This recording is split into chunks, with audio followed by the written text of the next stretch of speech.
Efesios 6:12 dice, porque no tenemos lucha contra carne y sangre, contra sangre y carne, sino contra principados, contra potestades, contra los gobernadores de las tinieblas de este siglo, contra huestes espirituales de maldad en las regiones celestes.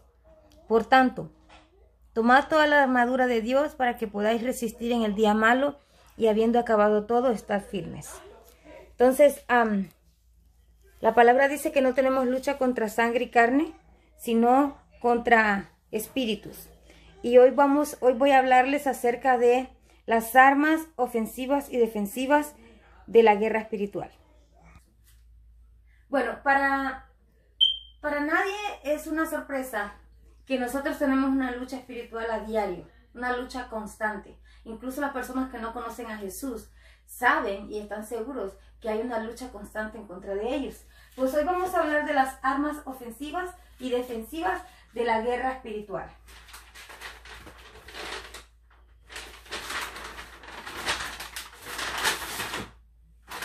Bueno, vamos a empezar aprendiendo un poco de qué es guerra espiritual, ¿sí? Dice que la guerra espiritual es el desplazamiento de los poderes de las fuerzas demoníacas y la eliminación total de su sistema de supervivencia, ¿sí? Esa es guerra espiritual. Es desplazarlos, es sacarlos, ¿sí? de nuestras vidas.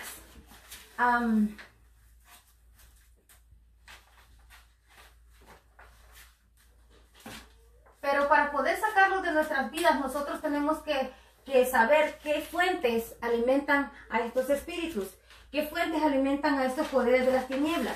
Mire, hay varias fuentes que alimentan a los poderes de las tinieblas y que nosotros no deberíamos de meternos en esas áreas, o por lo menos, si estamos en ellas, es importante salir de una buena vez.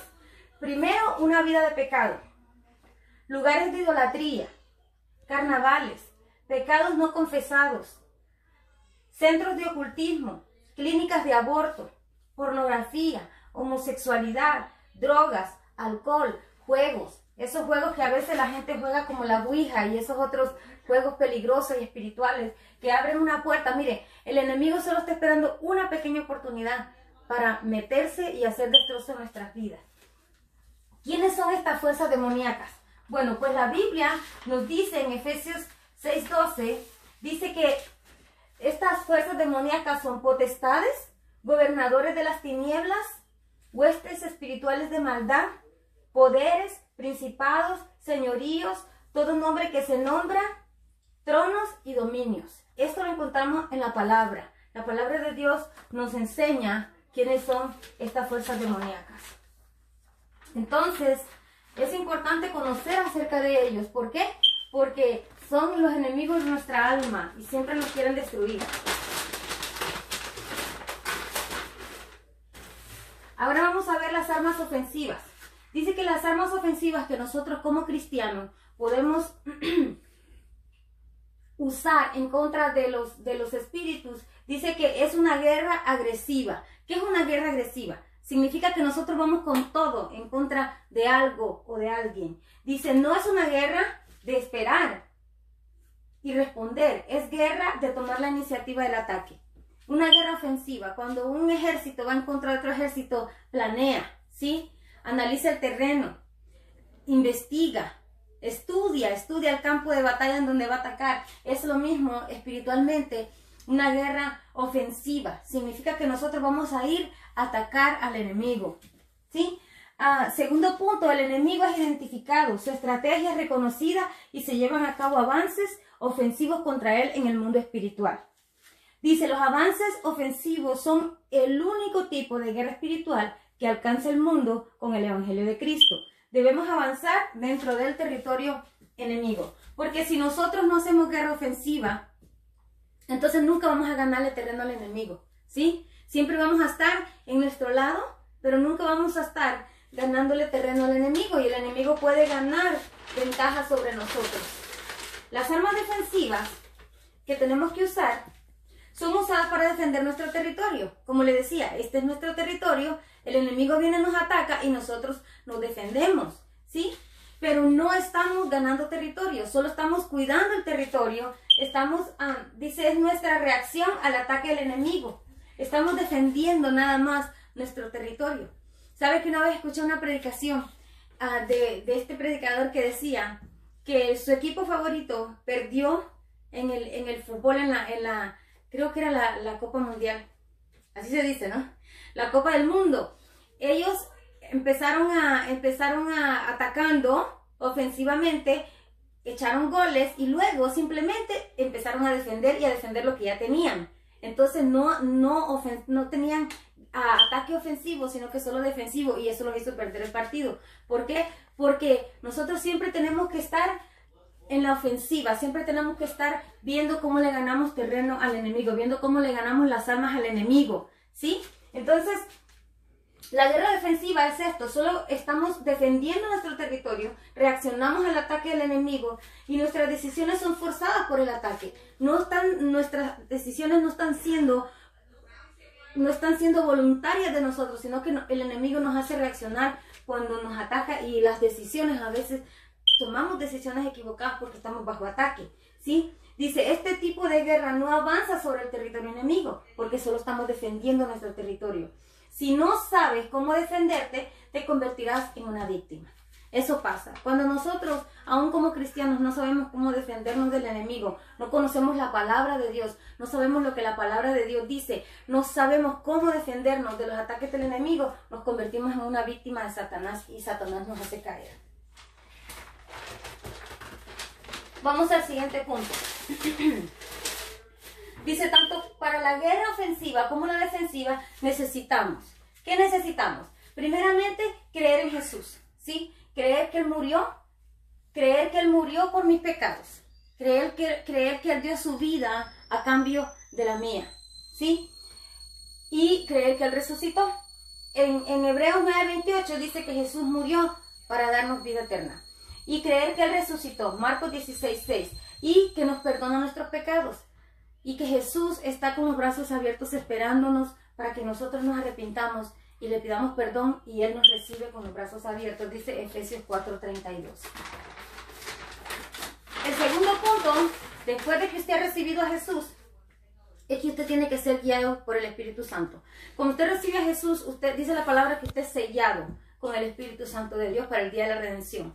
Entonces, ser una persona nacida de nuevo significa que tenemos que ser guiados por el Espíritu Santo. ¿Para qué necesitamos el Espíritu Santo? Bueno, dice la palabra que ¿qué hemos de pedir nosotros como conviene?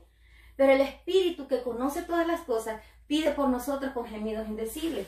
Nosotros no conocemos el terreno del enemigo, el terreno de Satanás, pero el Espíritu Santo sí lo conoce, ¿sí? Y el Espíritu Santo, a través de sus dones, puede ayudarnos para que nosotros podamos vencer al enemigo en el área espiritual. Por ejemplo, tenemos el don de conocimiento, don de sabiduría y don de discernimiento de espíritu. Esos son dones de revelación. El Espíritu Santo los da a su iglesia, ¿sí? También otro que nos puede ayudar es el don de profecía, el don de lenguas y el don de interpretación de lenguas, que son dones de expresión. Entonces, el Espíritu Santo es primordial en la guerra espiritual. Si nosotros no nos dejamos guiar por el Espíritu Santo, vamos a perder la batalla porque no sabemos dónde estamos. Es necesario que la ayuda de Dios siempre esté a nuestro lado a través del Espíritu Santo. Punto número 3, la oración. ¿Sí? Si no tenemos oración, si no oramos, si no le pedimos al Señor, si no le pedimos al Espíritu Santo que nos ayude, pues obviamente el Señor no nos va a hablar. Si no tomamos tiempo para buscar a Dios, para estar en la presencia de Dios, para pedirle que nos fortalezca, que nos ayude, que nos saque de la situación en que estamos, no va a suceder. Aparte, a través de la oración nos vestimos con la armadura de Dios, ¿sí? Efesios 6 habla de la armadura de Dios. Y aquí encontré un dibujito muy bonito.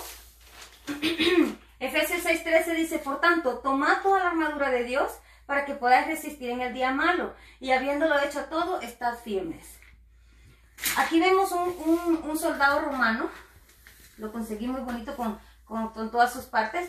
Dice que el soldado de romano dice que se ponía todas estas cosas en su cuerpo para protegerse mientras estaba en la guerra. Pero Pablo en Efesios nos compara que nosotros nos tenemos que vestir como un soldado romano que va bien protegido. Dice que tenemos que ponernos el yelmo de la salvación. Es estar con ese casco, porque en la mente es donde Satanás nos ataca. En la mente es donde Satanás nos manda los dardos. Entonces, si yo tengo puesto el yelmo de la salvación, nada me va a hacer caer. Por más que Satanás venga a tratar de engañarme, yo voy a decir, no, Satanás, yo soy una hija de Dios, ¿sí? Y yo he sido lavada con la sangre de Cristo. Y yo tengo mi lugar en el cielo.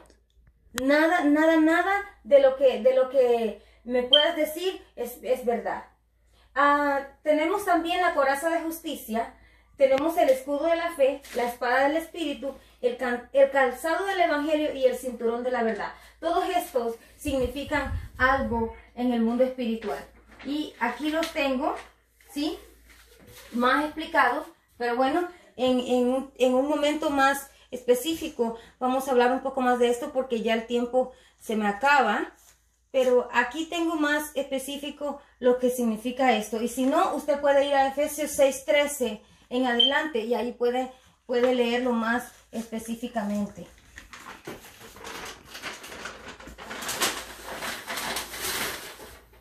Número 5, la lectura de la palabra de Dios. No podemos vencer, no podemos ni defendernos, ni podemos atacar al enemigo si no estudiamos la palabra. Porque la palabra es vida. Y la palabra es la espada.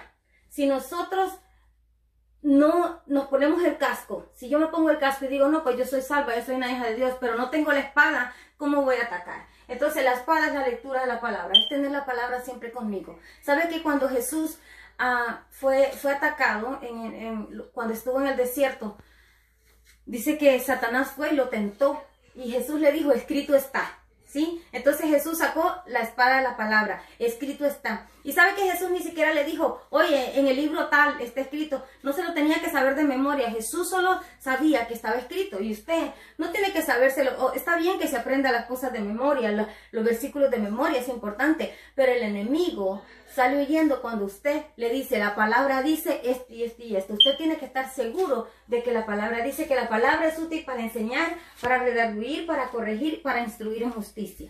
Entonces, si estamos estudiando la palabra, nosotros nos estamos enseñando cada día más. El Espíritu Santo a través de la palabra nos redarguye, nos corrige y nos instruye. ¿Para qué? Para que estemos preparados para la batalla. El número 6 es el ayuno. ¿Sabe que en una ocasión Jesús dijo, este género no sale solo con ayuno y oración? ¿Sí? Porque dice que los discípulos no pudieron sacarle un espíritu que tenía una persona que estaba endemoniado. Y él dice que fueron donde Jesús y le dijo, tus discípulos ya lo intentaron, pero no pudieron hacer libre a mi hijo. Y dice que Jesús les dijo, es que este género no sale solo con ayuno y oración. Eso lo vemos en Mateo 17:21. Nuestra lucha espiritual a veces tiene que ser reforzada, siempre tiene que ser reforzada con el ayuno. Punto número 7, yo le puse el sometimiento a Dios. ¿Sabe que Santiago 4:7 dice, sométanse a Dios, ¿sí? Resistan al diablo y él huirá de ustedes. Nosotros lo que tenemos que hacer es someternos a Dios, es humillarnos a Dios, es ponernos bajo el amparo del Espíritu Santo y ser obedientes a su palabra. Ser obedientes a su palabra. Y Dios nos va a dar la victoria. Dios nos va a dar la victoria. Ahora, algo que leía acerca de la armadura de Dios es que dice que es como en la vida, es como en las guerras del mundo, ¿verdad? Por más que tengan armas, si el soldado no agarra el arma y no se dispone a ir a la batalla, nada va a pasar, porque las armas no se van a activar por sí mismas. Igual en lo espiritual. ¿Sabe que el Señor nos ha dado armas que las encontramos en la palabra, en la oración, en el ayuno? Pero si nosotros no las activamos, no va a pasar nada. Y podemos estar diciendo, ay Señor, ayúdanos, pero si nosotros no empezamos a declarar la palabra, si nosotros no empezamos a tomar acción, si nosotros no empezamos a estudiar y a investigar el terreno del enemigo, el Señor no va a poder darnos la victoria, porque esas armas las tenemos que activar nosotros, ¿sí? Entonces tenemos que tener resistencia, dice que tenemos que resistir al diablo, ¿sí? Y él huirá de nosotros. Santiago 4:7. Y para terminar, dice, tenemos que conocer las estrategias del enemigo. Segunda de Corintios 2:11 dice, para que Satanás no gane ventaja alguna sobre nosotros, pues no ignoramos sus maquinaciones. Mire, usted no tiene que ignorar las maquinaciones de Satanás contra su vida. ¿sí? Satanás siempre está maquinando algo y usted tiene que saber cómo el enemigo trabaja. Mire, punto número 1, Satanás nunca descansa. Usted tiene que saber eso. Si usted se relaja y se duerme y dice, ¿sabes qué? No voy a orar por esta semana, no voy a leer la Biblia, no voy a hacer esto. El enemigo no está descansando. Él no duerme, él es un espíritu. Usted tiene que saber que él no descansa y siempre está planeando cómo hacerlo caer a usted. Número 2, lo distrae. ¿Sabe qué? El enemigo a veces le presenta a usted un problemita, ¿sí? Para que usted se distraiga. Pero por el otro lado le da un gancho.